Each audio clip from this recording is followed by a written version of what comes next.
오늘은 하나님의 집 교회라는 제목으로 말씀을 나누도록 하겠습니다. 하나님의 집 교회.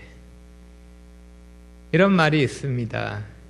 괴로운 사람들을 편안하게 하고 편안한 사람들을 괴롭게 하는 것이 선지자의 일이다. 공감이 되십니까? 괴로운 사람은 편안하게 하고 편안한 사람들은 괴롭게 하는 것.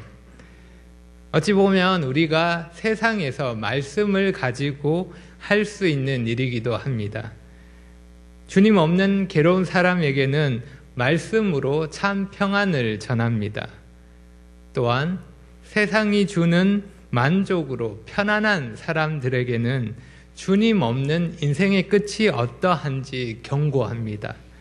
이러한 경고는 잔잔한 호수에 돌을 던지는 것처럼 사람들을 괴롭게 할 수 있는 일입니다.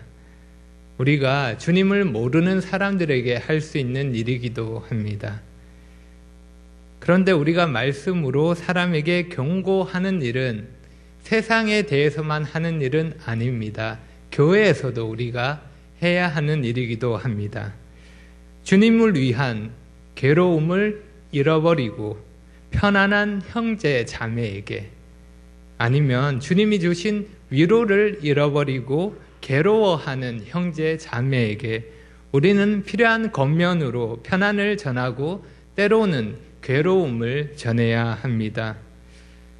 물론 주님을 위한 괴로움을 피하고 있는 사람에게 주님을 위해서 괴로움을 해야 한다고 이렇게 권하는 일은 쉬운 일이 아닙니다. 자칫 잘못하면 서로의 관계가 어려워질 수도 있는 일입니다.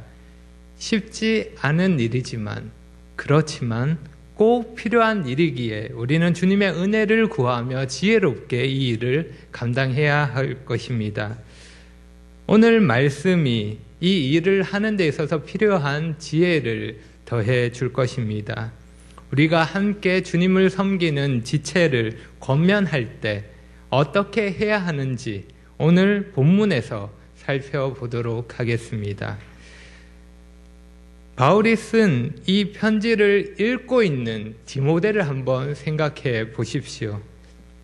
디모데는 에베소 교회를 섬기면서 여러 사람들을 섬기면서 그 사람들과의 관계에서 오는 여러 가지 어려움들을 경험하고 있었을 것입니다.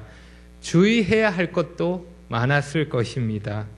그런 디모데에게 바울이 본문에서 필요한 조언의 말씀을 전하고 있는 것입니다. 오늘 본문에는 네 종류의 사람이 나옵니다. 어떻게 네 종류로 사람을 구분했는지, 네 종류가 무엇인지 제가 본문을 읽을 때 한번 생각해 보시기 바랍니다. 1절과 2절을 읽겠습니다. 늙은이를 꾸짖지 말고 권하되 아버지에게 하듯 하며 젊은이에게는 형제에게 하듯 하고 늙은 여자에게는 어머니에게 하듯 하며 젊은 여자에게는 온전히 깨끗함으로 자매에게 하듯 하라. 네 종류의 사람을 찾으셨습니까? 본문 표현 그대로 하면 늙은이와 젊은이, 그리고 늙은 여자와 젊은 여자입니다. 좀 더 쉽게 표현을 바꾸면 늙은 남자와 늙은 여자, 그리고 젊은 남자와 젊은 여자로 구분할 수 있습니다. 디모데가 섬기는 사람들, 다시 말하면 교회를 이렇게 구분할 수 있는 것입니다. 나보다 나이가 많은 남자와 여자로 구분할 수 있고, 그리고 나보다 나이가 적거나 비슷한 남자와 여자로 구분할 수 있는 것입니다. 디모데는 젊은 남자였지만 디모데의 연령과 성별과 관계없이 다양한 사람들을 섬겨야 했습니다. 그래서 바울은 성별과 연령과 관계없이 어떻게 해야 하는지, 그 사람들을 어떻게 대해야 하는지를 말씀하고 있는 것입니다. 저는 오늘 본문을 세 가지로 구분해서 한번 생각해 보려고 합니다. 우리가 교회에서 다양한 연령과 성별의 사람을 대할 때, 특별히 겉면의 말, 그들에게 필요한 말들을 할 때 어떻게 해야 하는지 세 가지로 생각해 보겠습니다. 첫째로 우리는 꾸짖지 말고 권해야 합니다. 꾸짖지 말고 권해야 합니다. 1절을 보면 꾸짖지 말고 권하라는 명령이 나옵니다. 다른 사람에게 말을 하는 태도를 생각할 수 있습니다. 여기 말씀에서 꾸짖다라는 단어는 좀 과격한 단어입니다. 때린다라는 의미가 들어 있습니다. 쉽게 말하면 말로 때리는 것입니다. 여러분, 우리가 손과 발로만 사람을 때릴 수 있는 것이 아닙니다. 우리가 다른 사람을 입술로, 우리 말로도 때릴 수 있습니다. 그 마음에 시퍼렇게 멍이 들도록 우리가 그렇게 때릴 수 있는 것입니다. 보통 우리는 사람을 직접 때리면 심각하게 생각하지만 상대적으로 말로 하는 폭력에 대해서는 가볍게 생각합니다. 그런데 아닙니다. 우리는 조심해야 합니다. 말로 때리는 것도 아픔이 큽니다. 큰 아픔을 주는 것입니다. 폭행만이 아니라 폭언도 심각한 죄입니다. 그래서 우리가 권면의 말을 할 때 합당한 태도는 권하는 것입니다. 꾸짖는 것이 아니라 권해야 한다는 것입니다. 본문에서 권한다라는 말은 문자적으로 가까이 부르는 것을 의미합니다. 가까이 부르는 것. 성도의 잘못이나 고쳐야 할 부분이 있을 때 우리가 해야 할 일은 그 사람 가까이 가서 바른 길로 초대하는 것입니다. 윽박지르고 그리고 목소리를 높이는 것이 아니라 정중하게 초대하는 것입니다. 잘못된 곳에서 나오도록 그 사람을 부르는 것입니다. 그곳은 안전한 곳이 아닙니다. 위험합니다. 이쪽으로 오세요. 우리가 이렇게 말하는 것입니다. 우리가 해야 하는 권면의 기본적인 내용이 이러합니다. 그곳은 안전한 곳이 아닙니다. 위험합니다. 이쪽으로 오세요. 상대방이 자신의 잘못을 알도록 하고 그 잘못에서 나오도록 돕는 것입니다. 그러면 우리가 이렇게 꾸짖지 말고 권해야 하는 대상이 누구일까요? 누구에게 우리가 이렇게 해야 할까요? 그 대상이 1절에 나옵니다. 늙은이, 늙은 남자입니다.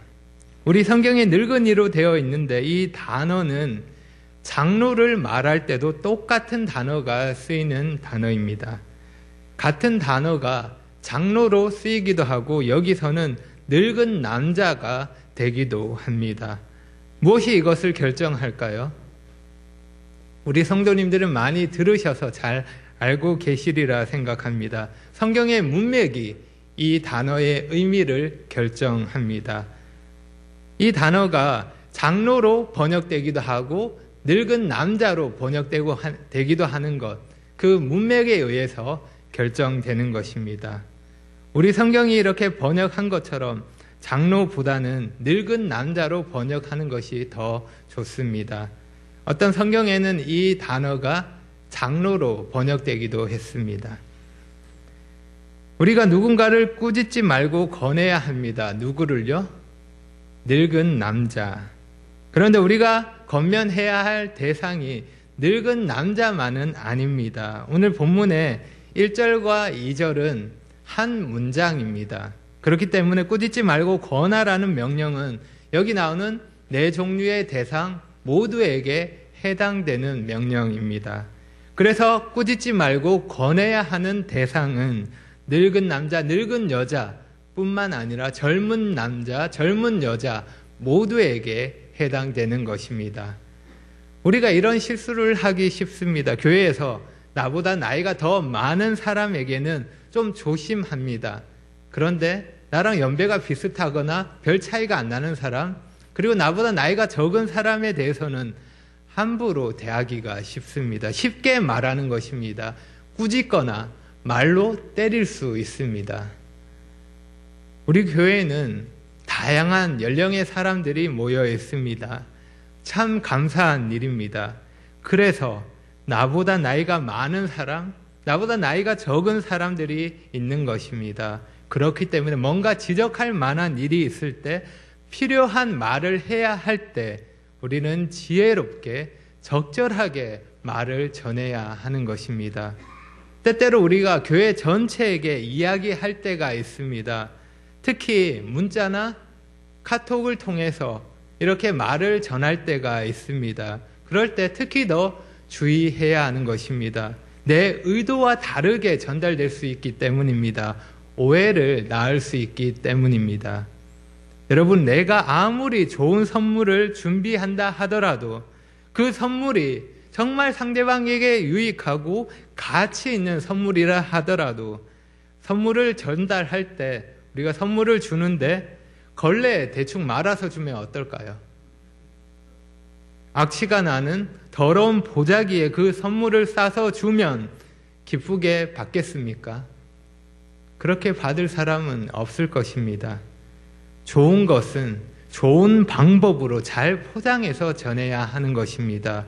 좋은 목적을 이루기 위해서는 좋은 말에 잘 담아서 그렇게 잘 전달해야 하는 것입니다. 그래야 선물이 선물답고 가치 있는 것이 그 가치를 잃어버리지 않는 것입니다.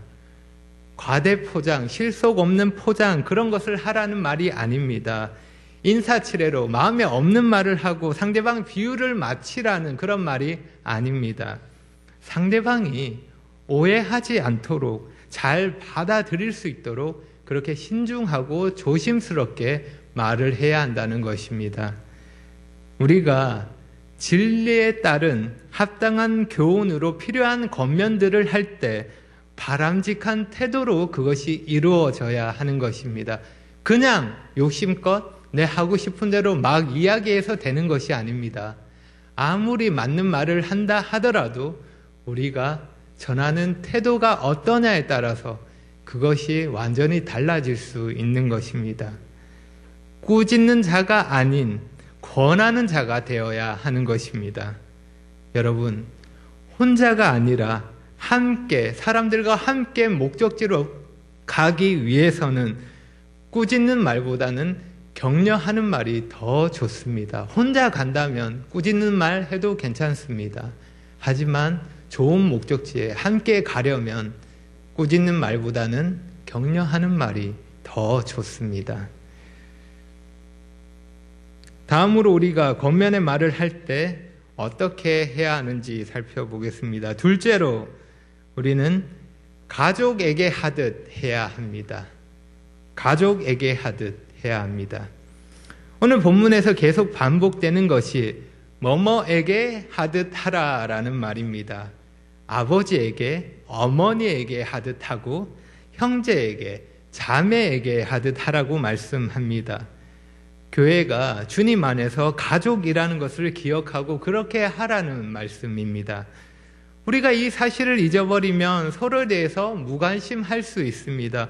누군가에게 권면이 필요한 부분이 있더라도 그냥 넘어갈 수 있는 것입니다. 귀찮기 때문입니다.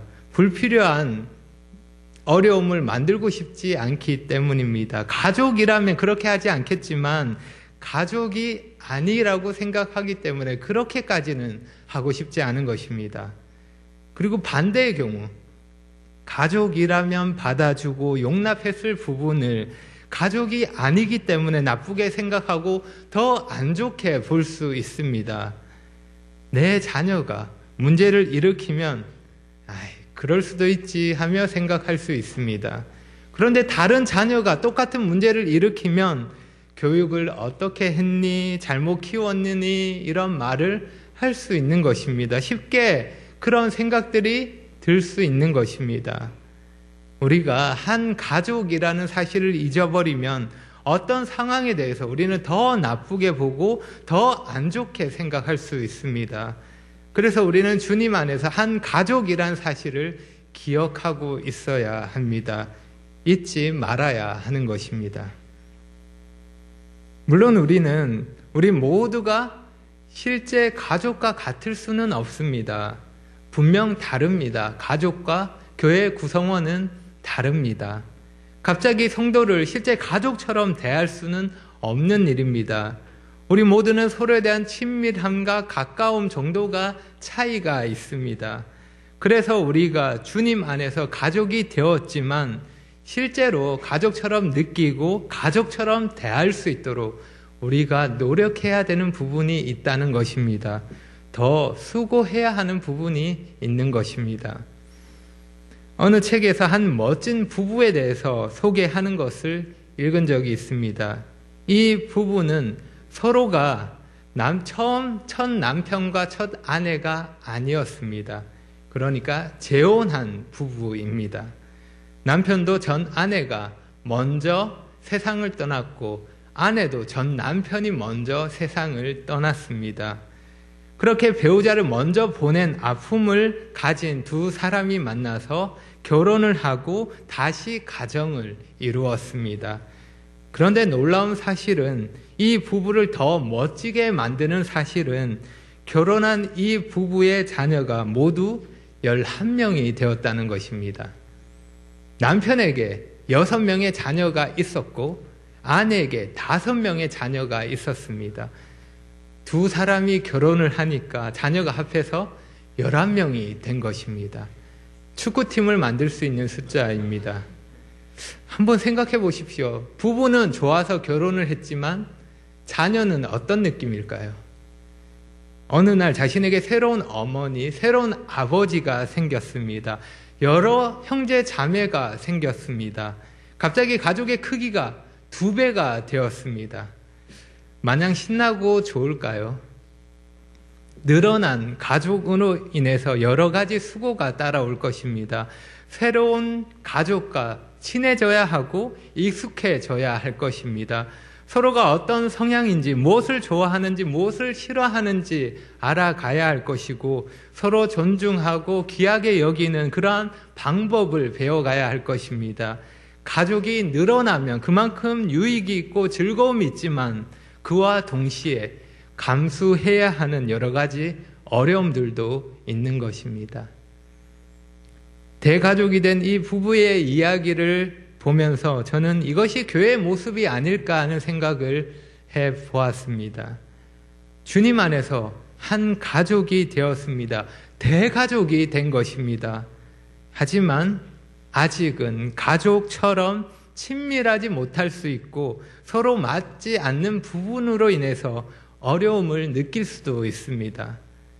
하지만 우리가 해야 할 일은 분명합니다. 우리는 주님의 피로 맺어진 가족이라는 사실을 다시 기억하고 아버지에게 하듯, 어머니에게 하듯, 형제에게 하듯, 자매에게 하듯, 그렇게 가족에게 하듯 서로에 대해서 용납하고 사랑으로 건면하는 그런 관계가 되어가야 하는 것입니다. 계속 서먹서먹한 관계로 그 상태 그대로 계속 가는 것은 옳지 않은 것입니다. 서로가 더 가족처럼 더 친밀해질 수 있도록 노력해야 하는 것입니다.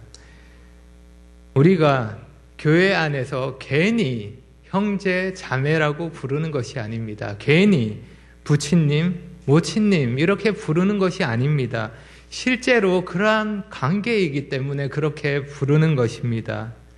그러니 그것이 그냥 말뿐인 관계가 되지 않도록 우리를 가족으로 묶어주는 그 근거가 무엇인지 잊지 마시기를 바랍니다. 무엇이 우리를 가족으로 묶어주는 근거가 됩니까? 주님이십니다. 주님의 피가 우리를 그렇게 만들었습니다. 그러니 우리 안에 계신 주님을 바라보시기 바랍니다. 서로를 바라볼 때 서로 안에 계신 주님을 볼 수 있어야 하는 것입니다. 실수나 잘못을 보는 것이 아니라 그 안에 계신 주님을 보고 가족으로서 우리가 필요한 말들을 해야 하는 것입니다. 우리는 그냥 가족이 아닙니다. 주님 안에서 한 가족입니다. 우리를 가족으로 부르신 분도 주님이시고 가족으로 살도록 계획하신 분도 주님이십니다. 그러니 서로의 관계 안에서 주님 뜻대로 가족으로 여기고 더욱더 가족답게 그렇게 이해하고 세워주는 가족이 되어야 하겠습니다. 마지막으로 우리가 권면의 말을 할 때 어떻게 해야 하는지, 셋째로 온전히 깨끗함으로 해야 합니다. 온전히 깨끗함으로 해야 합니다. 2절에서 젊은 여자를 대상으로 할 때 이렇게 말씀합니다. 젊은 여자에게는 온전히 깨끗함으로 자매에게 하듯 하라. 여기 온전히 깨끗함으로라는 말은 성적인 정결을 의미하는 그런 의미를 담고 있습니다.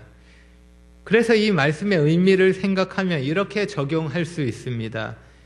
이성과의 관계에 있어서 죄를 짓게 될 가능성을 아예 없애라는 것입니다. 그 가능성을 조금도 남겨두지 말고 온전히 깨끗함으로 완전히 없애라는 것입니다.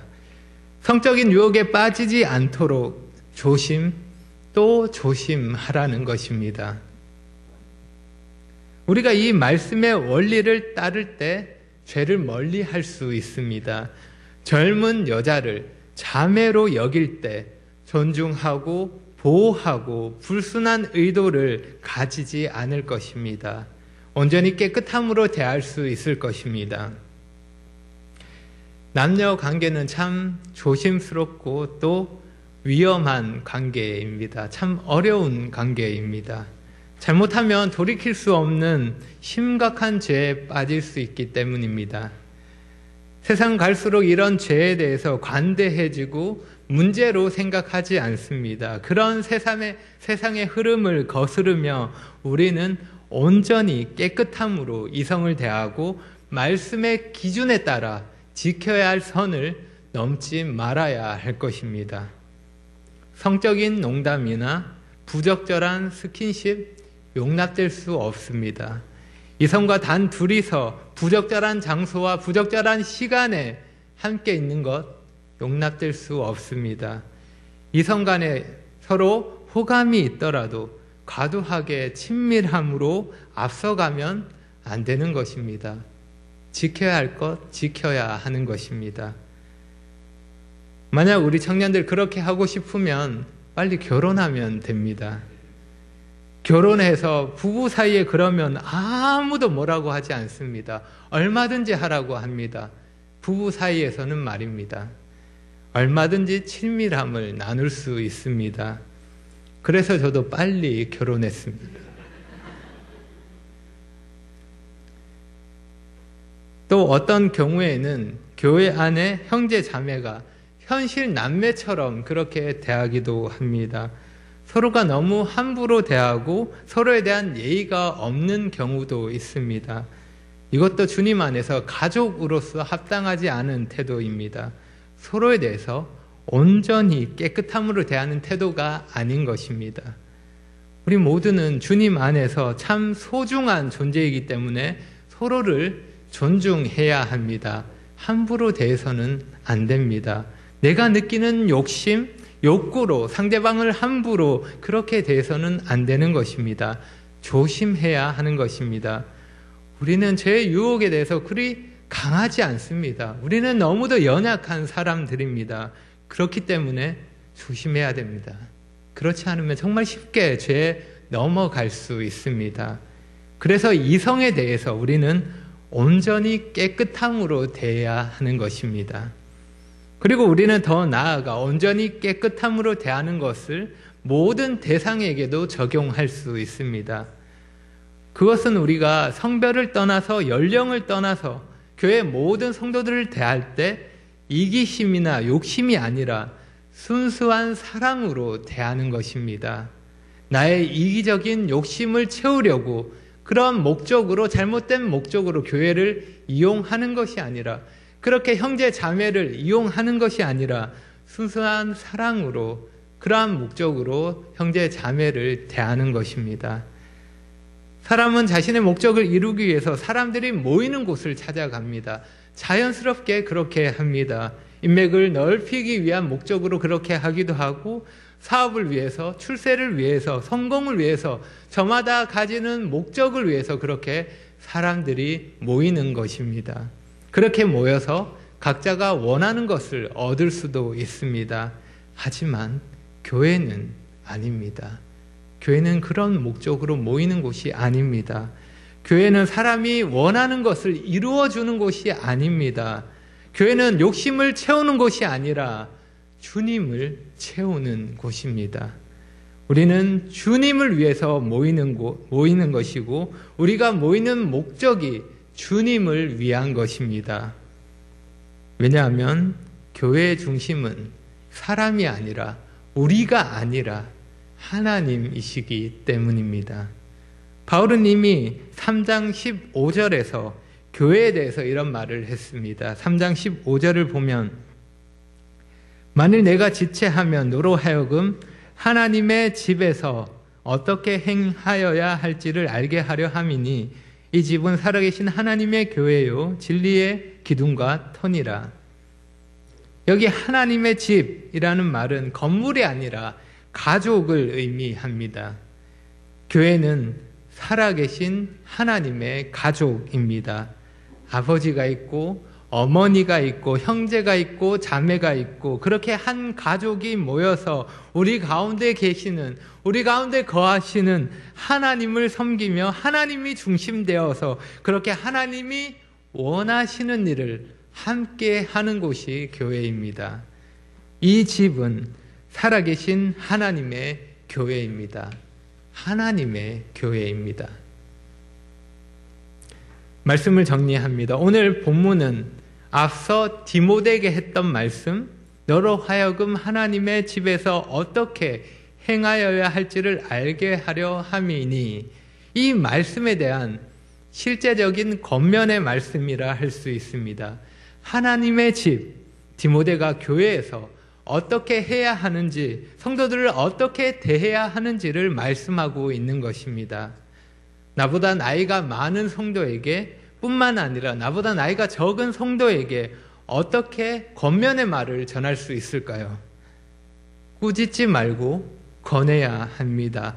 가족에게 하듯 해야 합니다. 그리고 온전히 깨끗함으로 해야 합니다. 왜 그렇게 해야 합니까?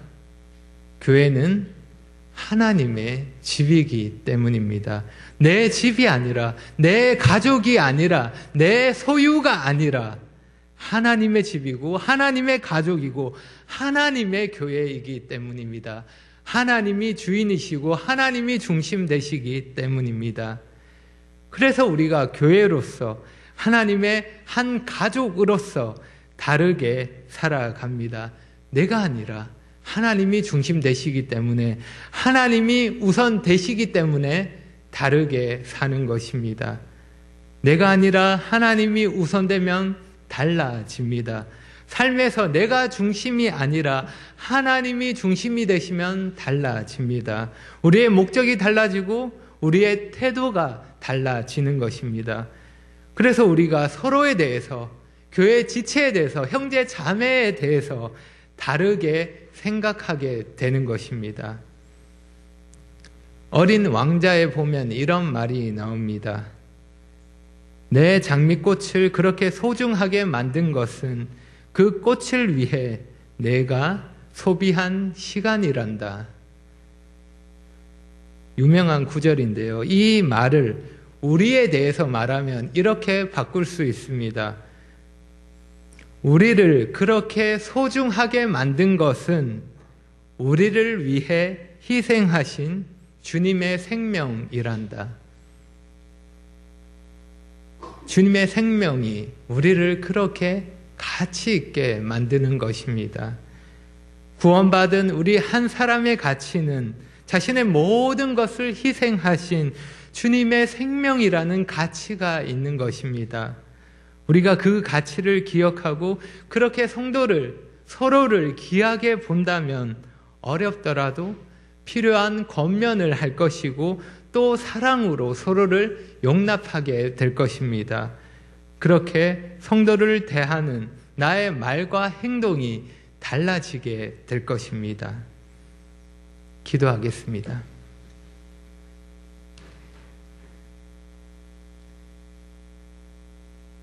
아버지 하나님, 감사합니다. 저희를 교회로 부르셔서 주님 안에서 한 가족이 되게 하시고 함께 주님을 섬길 수 있도록 은혜를 베풀어 주셔서 감사합니다. 주님, 저희가 함께 주님을 섬길 때 저희가 부족하여서 서로의 부족함 때문에 마음 상할 때도 있고 서로에 대해서 안 좋은 생각을 할 때도 있습니다. 하지만 주님, 그때마다 우리 주님을 먼저 생각할 수 있도록 도와주시고 주님을 생각함으로 저희에게 있는 나쁜 생각과 나쁜 생각을 돌이킬 수 있도록 도와주십시오. 주님을 사랑함으로 형제 자매를 사랑할 수 있도록 도와주시기를 원합니다. 한 명 한 명이 얼마나 소중한 존재인지 잊지 않도록 도와주시고 그 속에 있는 주님을 바라보고 사랑으로 섬길 수 있도록 은혜를 더해 주시기를 구합니다. 예수님의 이름으로 기도합니다.